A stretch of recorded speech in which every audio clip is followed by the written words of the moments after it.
आइए बच्चों, आज हम कक्षा 10वीं विज्ञान में आधातुओं के भौतिक गुण के बारे में चर्चा करेंगे। यानी कि physical properties of non metals क्या होते हैं। तो देखिए बच्चों, पहला जो गुण है आधातुओं का भौतिक गुण, ये साधारण ताप पर ठोस या गैस होते हैं। ब्रोमीन यानी कि Br क्या है, द्रव।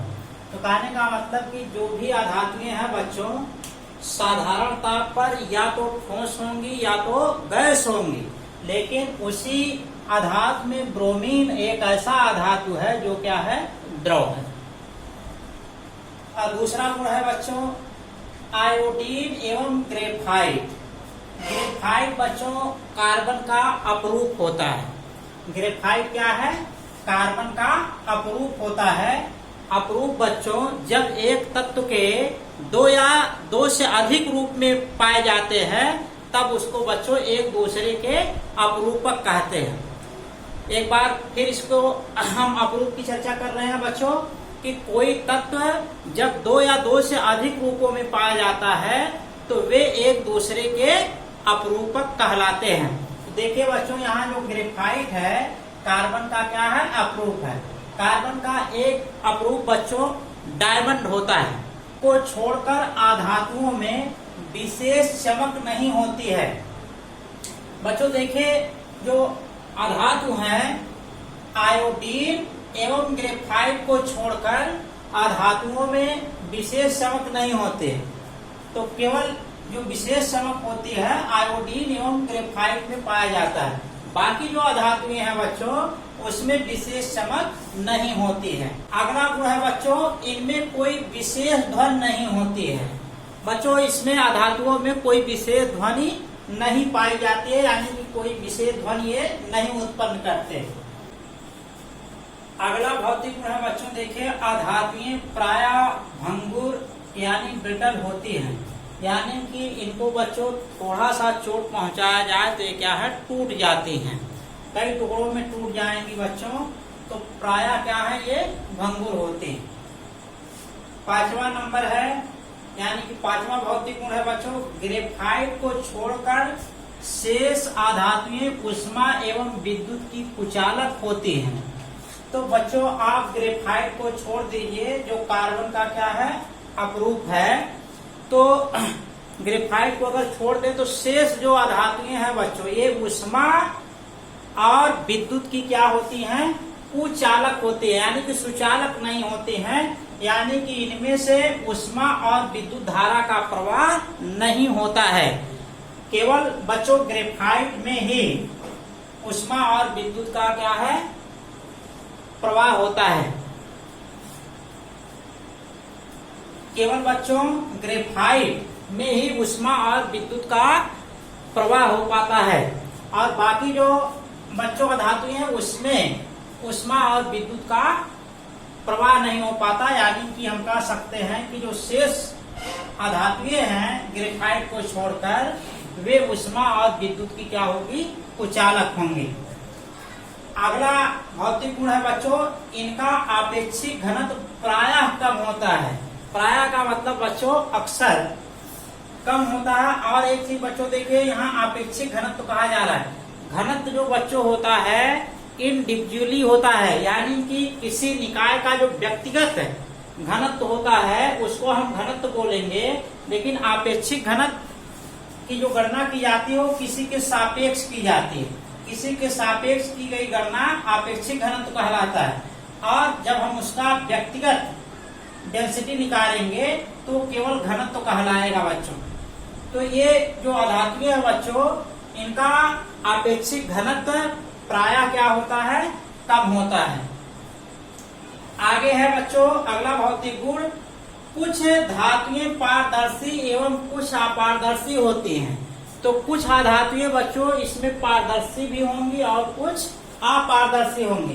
पारदर्शी और अपारदर्शी का मतलब बच्चों हमने बताया था कि पारदर्शी जो वस्तुएं हैं उनके आर पार हम देख सकते हैं, लेकिन जो अपारदर्शी है उनके आर पार नहीं देखा जा सकता है।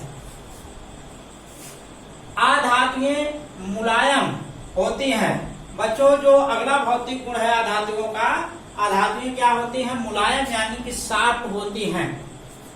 अगला बच्चों भौतिक गुण है, ये आपस में मिलकर मिश्र धातु नहीं बनाती हैं। बच्चों धातुएं हमने पढ़ा था कि धातुएं क्या है? मिलकर मिश्र धातु का निर्माण करती हैं, लेकिन जो अधातुएं हैं ये आपस में मिलकर मिश्र धातु का निर्माण नहीं करती हैं, यानी कि अधातुओं की सहायता से हम मिश्र धातु का निर्माण नहीं कर सकते हैं। अगला गुण है बच्चों, इनका क्वथनांक एवं गलनांक निम्न या कम होता है, यानी कि बच्चों जो अधातुएं हैं इनका क्वथनांक और गलनांक क्या होगा? कम होगा। वहीं बच्चों हमने देखा था कि धातुओं में सोडियम और पोटेशियम को छोड़कर जो शेष धातुएं थे उनके क्वथनांक और गलनांक बहुत ऊंचे होते थे।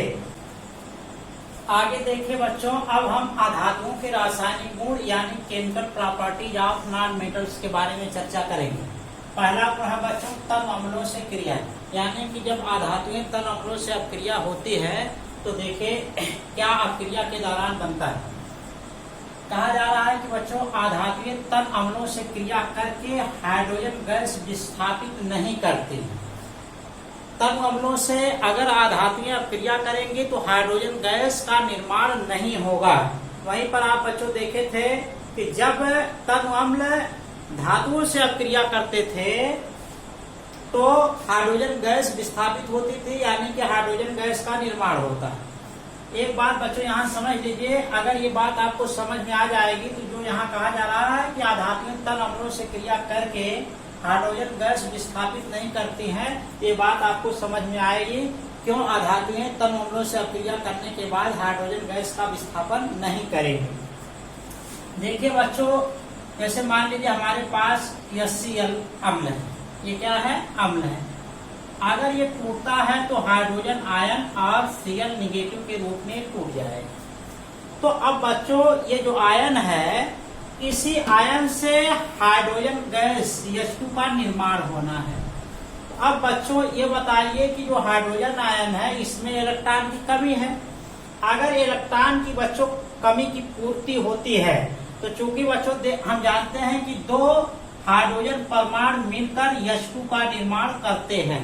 तो अब इसका मतलब बच्चों यहाँ ये है कि अगर इनके इलेक्ट्रॉन की जो कमी है अगर इसकी भरपाई हो जाए, ये परमाणु के रूप में आ जाए, तो यहाँ से जब दो हाइड्रोजन आयन बच्चों परमाणु के रूप में चेंज होंगे, एक और हाइड्रोजन आयन जैसे जब HCl का 2 अणु लेंगे बच्चों तो 2 हाइड्रोजन आयन आपको मिल जाएगा।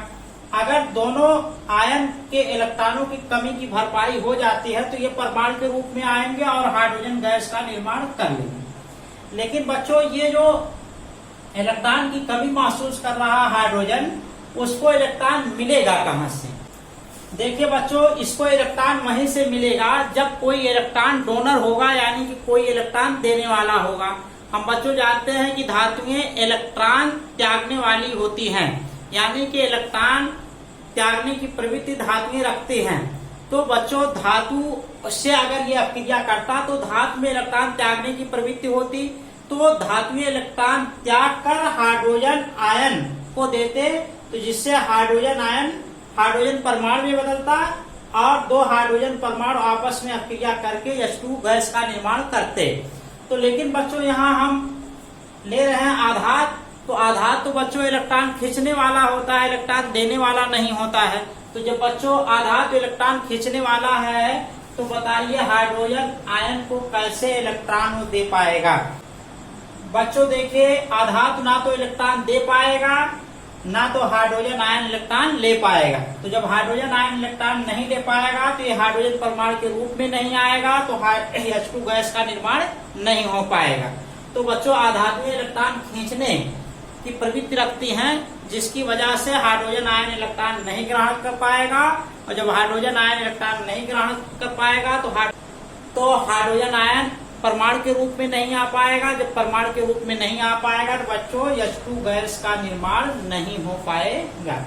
आगे देखिए बच्चों, यहाँ लिखा जा रहा है क्योंकि जब अम्ल से हाइड्रोजन आयन टूटता है, अब देखिए जैसे अम्ल से जब हाइड्रोजन आयन टूटा, आयन के रूप में H आयन के रूप में आया, तो वही कह रहे हैं तो इसे हाइड्रोजन अणु H2 के रूप में परिवर्तित होने के लिए, यानी कि ये जो आयन है H2 के रूप में परिवर्तित होने के लिए इलेक्ट्रॉन की जरूरत होती है। तो अब बच्चों इलेक्ट्रॉन की जरूरत है, अगर इलेक्ट्रॉन कोई देने वाला होगा तभी इस रूप में आ पाएगा।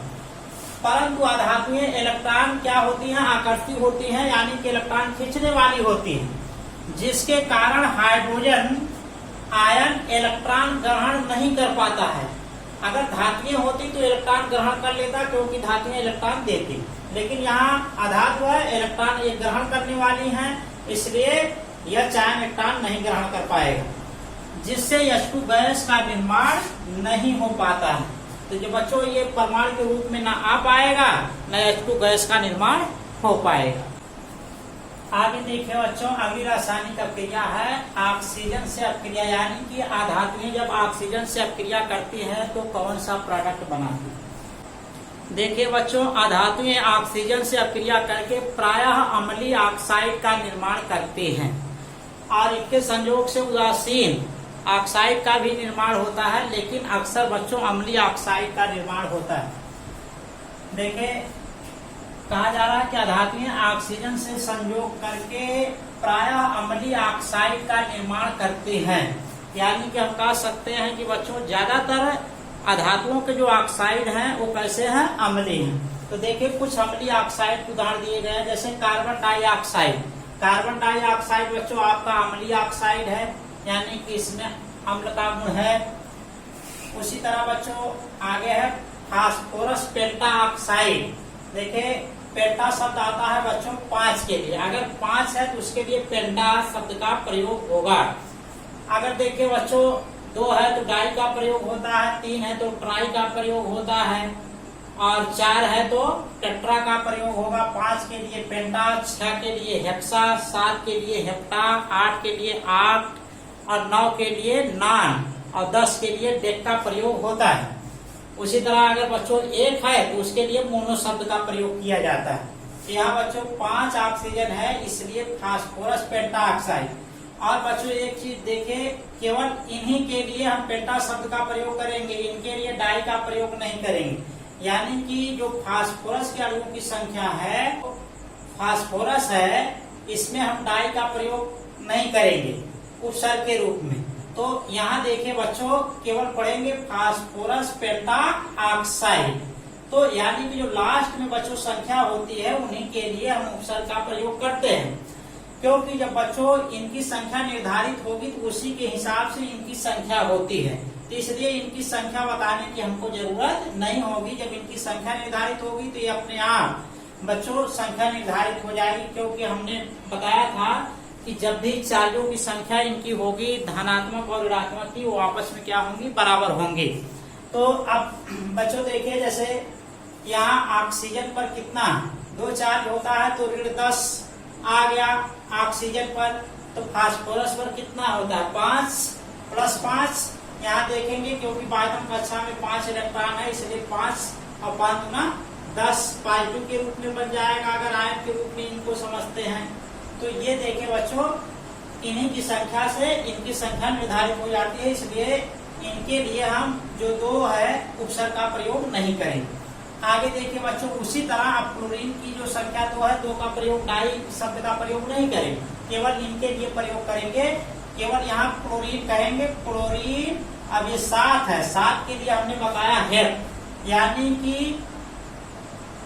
Chlorine hepta oxide. क्या पढ़ेंगे, क्लोरीन हेप्टा ऑक्साइड। यहाँ बच्चों हम लिख दे रहे हैं Cl2O7 जो है क्लोरीन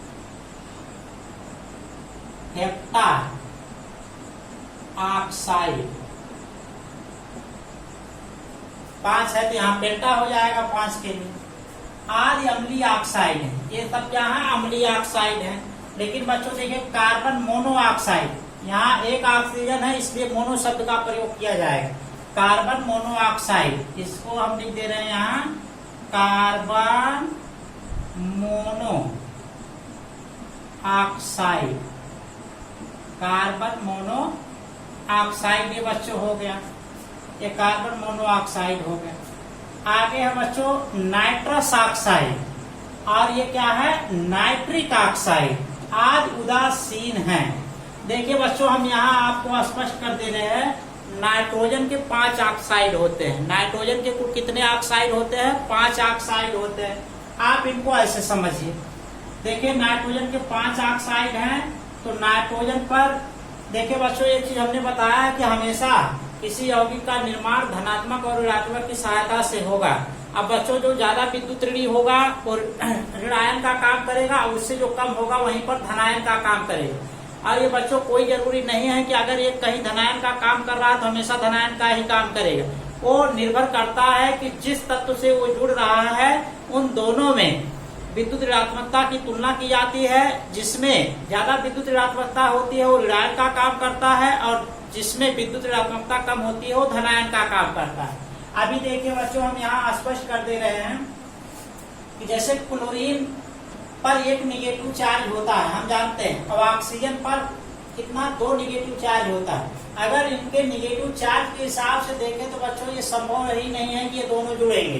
तो इसका मतलब यह है कि इसमें ऑक्सीजन क्या है ऋणायन का काम कर रहा है, और क्लोरीन क्या है धनायन का काम कर रहा है। तो यहाँ अब उनकी विद्युत ऋणात्मकता पर निर्भर करेगा कौन ज्यादा विद्युत ऋणी है। यहाँ पर ऑक्सीजन ज्यादा विद्युत ऋणी होगा तो बच्चों इसलिए क्या है ऋणायन का काम करेगा, क्लोरीन कम होगा तो धनायन का काम करेगा। तो इसलिए बच्चों हमेशा कोई कंपाउंड धनायन और ऋणायन की सहायता से ही बनेगा।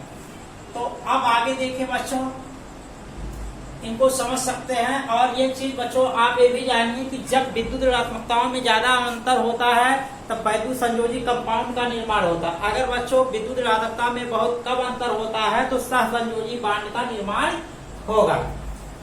अब इनकी विद्युत ऋणात्मकता के हिसाब से ये निर्भर करेगा कि जो कंपाउंड बना है बच्चों सहसंयोजी बांड की सहायता से बना है कि आयन की सहायता से बना। अगर बहुत ज्यादा अंतर होगा तब तो वैद्युत संयोजी कंपाउंड बन जाएगा, अगर कम होगा तो कौन सा कंपाउंड बनेगा सहसंयोजी कंपाउंड बनेगा। आगे देखिए बच्चों उसी तरह अभी हमने बताया कार्बन मोनोऑक्साइड है आपका, क्योंकि ऑक्सीजन की संख्या 1 है।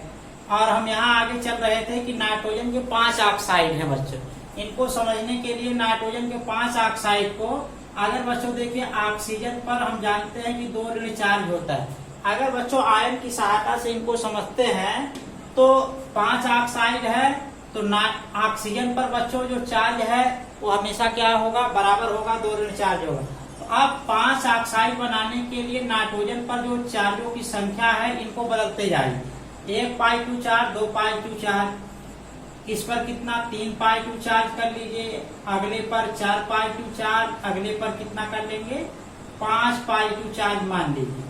अब यहाँ देखिए ऑक्सीजन 2 निगेटिव चार्ज, इसके साथ जो जुड़ रहा है उस पर 2 निगेटिव चार्ज, इसके साथ जो ऑक्सीजन जुड़ रहा है इस पर 2 निगेटिव चार्ज, इसके साथ जो बच्चों ऑक्सीजन जुड़ रहा है इस पर 2 निगेटिव चार्ज। अगर बच्चों इनको आपस में जोड़ें तो ये क्या बनेगा, यहाँ हम अलग से जोड़ दे रहे हैं। अगर देखिए N π2 और O निगेटिव जुड़ता है क्या बनाएगा N2O बन गया।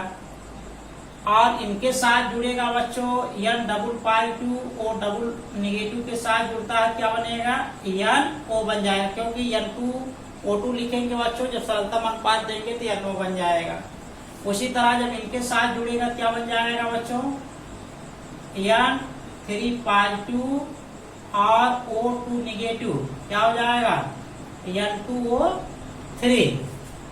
अब यहाँ तक बच्चों समझ लीजिए हमने बताया था कि बच्चों जो एकदम न्यूनतम चार्ज वाला होता है उसके लिए अस का प्रयोग करते हैं, और उससे ज्यादा वाले के लिए क्या है इक का प्रयोग करते हैं। तो सबसे कम चार्ज किस पर होगा, इस पर हुआ है पहले वाले पे। तो इसलिए इनसे जो कंपाउंड बनेगा बच्चों अस प्रत्यय का प्रयोग करके हम इनका नाम लेंगे। तो क्या बन गया हमारा नाइट्रस ऑक्साइड। कौन सा ऑक्साइड हो गया नाइट्रस ऑक्साइड। इसलिए N2O को हम क्या लिख सकते हैं, यहाँ हम बच्चों लिख दे रहे हैं N2O हो गया हमारा नाइट्रस ऑक्साइड। और देखिए उससे ज्यादा कौन है ये है, तो इसलिए इसमें एक शब्द का प्रयोग करेंगे। तो ये जो कंपाउंड बना हुआ है क्या हो जाएगा, नाइट्रिक ऑक्साइड, या ओ क्या बन जाएगा, नाइट्रिक ऑक्साइड। ये हो गया हमारा नाइट्रिक ऑक्साइड। तो ये बच्चों हमारा नाइट्रस ऑक्साइड हो गया, ये क्या हो गया, नाइट्रिक ऑक्साइड। अब देखिए इनका नाम हम आगे जब पढ़ेंगे, जो अगले ऑक्साइड है नाइट्रोजन के, इस ऑक्सीजन की संख्या के हिसाब से पढ़ेंगे nitrogen try oxide, nitrogen try oxide. अब आगे देखिए बच्चों, जब इनको जोड़ेंगे आपस में, N4 पॉजिटिव चार्ज और O2 निगेटिव, क्या बन जाएगा हमारा यहाँ से, N2O4। अब देखिए इसको हम पढ़ सकते हैं नाइट्रोजन टेट्रा ऑक्साइड, चार के लिए क्या होता है, टेट्रा ऑक्साइड। लेकिन बच्चों हम इसका सरलतम अनुपात देंगे, क्या बन जाएगा, NO2। ये क्या हो गया, नाइट्रोजन डाइऑक्साइड। दो के लिए डाई शब्द का प्रयोग आता है, तो नाइट्रोजन डाइऑक्साइड का निर्माण हो जाएगा। अगला देखिए बच्चों, जब इनसे जुड़ेगा तो हो जाएगा हमारा N2O5। इसको बच्चों पढ़ेंगे नाइट्रोजन पेंटा ऑक्साइड। इसकी संख्या कितनी है, 5 है, इसलिए नाइट्रोजन पेंटा ऑक्साइड बने। आगे देखिए बच्चों, कहा जा रहा है कि अधातुओं के ऑक्साइड जल से क्रिया करके अम्ल बनाते हैं। ये बच्चों जो अधातुओं के अभी ऑक्साइड बनाए थे ऑक्सीजन की सहायता से, अगर ये जल से अपक्रिया करे तो अम्ल का निर्माण होगा। जैसे नाइट्रोजन पेंटा ऑक्साइड देखिए बच्चों, जब जल से अपक्रिया करेगा क्या बनाएगा, नाइट्रिक अम्ल बनाएगा, नाइट्रिक अम्ल का निर्माण होगा। अगर फास्फोरस पेंटा ऑक्साइड बच्चों जल से अपक्रिया करेगा तो कौन सा अम्ल बनाएगा, फास्फोरिक अम्ल बनाएगा। ये क्या है हमारा H3PO4 फास्फोरिक अम्ल। और उसी तरह बच्चों जब क्लोरीन हेप्टा ऑक्साइड जल से अपक्रिया करेगा तो किसका निर्माण करेगा, परक्लोरिक अम्ल। इसको पढ़ते हैं परक्लोरिक अम्ल, या ClO4। ये क्या है हमारा, परक्लोरिक अम्ल। क्योंकि बच्चों देखिए इसमें हाइड्रोजन है, जब ये टूटेगा हाइड्रोजन आयन देगा, इसलिए हमारा ये क्या है, एक अम्ल है। आगे देखिए बच्चों, अगली रासायनिक अभिक्रिया है हाइड्रोजन से क्रिया, यानी कि धातुएं जब हाइड्रोजन से अभिक्रिया करती हैं तो कौन सा प्रोडक्ट बनाती हैं।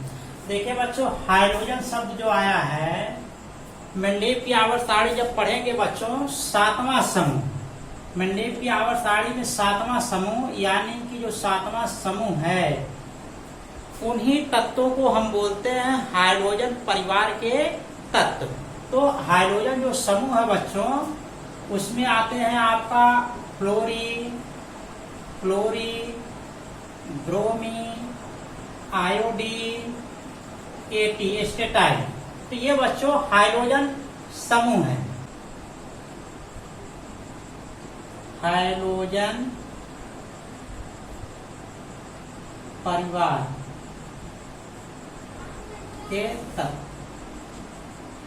तो हाइड्रोजन शब्द जहां बच्चों आएगा तो इसका मतलब कि इस हाइड्रोजन में कोई भी हो सकता है, fluorine, chlorine, bromine, iodine, astatine, कोई भी इसमें दे सकते हैं हाइड्रोजन। तो यहाँ देखें बच्चों, अधातुएं हाइड्रोजन से अपक्रिया करके हाइलाइट बनाते हैं।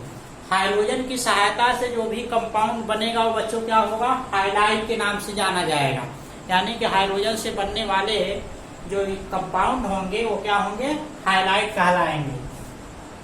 तो देखिए बच्चों, जैसे आर्सेनिक है, जब क्लोरीन से अपक्रिया किया, क्लोरीन क्या है, एक हाइड्रोजन परिवार का तत्व है। तो ये हाइड्रोजन यानी क्लोरीन हाइड्रोजन से जब आर्सेनिक अपक्रिया करेगा तो आर्सेनिक ट्राइक्लोराइड का निर्माण करेगा। क्या बनाएगा, आर्सेनिक ट्राइक्लोराइड। तो ये क्या है, एक हाइलाइट है क्योंकि हाइड्रोजन से बना है। उसी तरह बच्चों, जब फास्फोरस से क्लोरीन अपक्रिया करता है तो फास्फोरस पेंटाक्लोराइड का निर्माण होता है। देखिए बच्चों, फास्फोरस ब्रोमीन हाइड्रोजन से अपक्रिया करता है तो फास्फोरस पेंटाब्रोमाइड, क्या पढ़ेंगे, फास्फोरस पेंटाब्रोमाइड हाइलाइट का निर्माण होगा। यहाँ देखिए बच्चों, हम लिख दे रहे हैं फास्फोरस पेंटाब्रोमाइड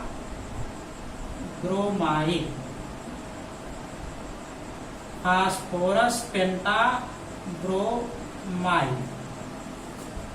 उसी तरह देखिए बच्चों, जब सल्फर क्लोरीन से क्रिया कर रहा है तो क्या बनाएगा, सल्फर डाई क्लोराइड का निर्माण करेगा और ये क्या है, एक हाइलाइट बन गया। अगली क्रिया देखिए बच्चों है हाइड्रोजन के साथ क्रिया, यानी कि जब धातुएं हाइड्रोजन के साथ क्रिया करेंगी कौन सा प्रोडक्ट बनाएं।